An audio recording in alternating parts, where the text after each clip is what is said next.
তো রনি আজকে আমাকে নিয়ে যাচ্ছে মুভি ডেটে। বিয়ের পরও কিন্তু না এরকমভাবে লাঞ্চ ডেট, ডিনার ডেট বা মুভি ডেটে যাওয়া খুবই ইম্পর্টেন্ট একটি হেলদি ম্যারিড লাইফ কাটানোর জন্য। তো আমরা চেষ্টা করি যখনই সময় পাই এভাবে একটু বেরিয়ে পড়ি আমরা দুজনে।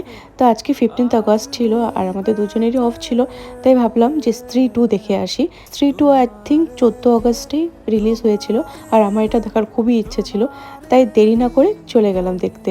আর কিন্তু ফার্স্ট সিনটা মিস করে ফেলেছিলাম, আমাদের একটু লেট হয়ে গেছিলো পৌঁছাতে। বাট যাই হোক, মুভিটা কিন্তু বেশ ভালো লেগেছে। কিছু কিছু জিনিস সিমিলার থাকলেও মানে ফার্স্ট পার্টের সাথে সিমিলারিটি আছে, বাট সেকেন্ড পার্টটাতে না মানে অনেক কিছু নিউ জিনিস ওরা অ্যাড করেছে। আমার তো খুবই ভালো লেগেছে। মুভি দেখতে দেখতে কোল্ড ড্রিঙ্কস আর পপকর্ন না থাকলে আমার তো একদমই ভালো লাগে না। আর দেখলাম যে 15th আগস্টের জন্য অফার চলছে, তো আমরা ওই কম্বোটাই নিয়েছিলাম। আজকের জন্য এতটুকুই থাকলো, দেখা হচ্ছে আবার পরের পার্টে। Bye bye.